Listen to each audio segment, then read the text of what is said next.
उनको भी लेकर आगे था। ये हम उनको मुतमईन करने के लिए है, ये पब्लिक कंजप्शन के लिए।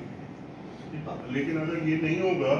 तो वो सवाल करेंगे जनाब आप कैसे हम आपके साथ आए हैं कि आपने साथ जो सुबह हमारे साथ हो गया हमारे मुखालिफ हमारी मेजॉरिटी भी समझ नहीं इसको ठीक है, आपने इसको लिख दिया इसमें, ठीक है। मैं तो आपसे जो कह रहा हूँ वो ये कह रहा हूँ कि आप जो अपना हल्का है बाहर इन्हीं पर जो कॉन्फ्रेंस जितनी जमातें हैं उनको भी कहने की जरूरत है कि भाई आप अगर ये ना भी एतराज़ करेंगे जो पीपल्स पार्टी कर रही है सिंध में, तो उसके बाद तो आप तो फिर चले भाई हम तो एक जमात है, हमें अकल को कोई ग्रुप खड़ा हो गया और वो ग्रुप उसमें नारे करे भी हमारा मकसद ही ये काम करना है, क्या करेंगे हम?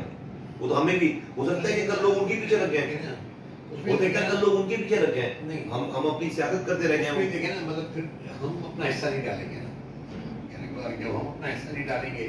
तो हम उसे अलग है नहीं डॉक्टर साहब करने वाली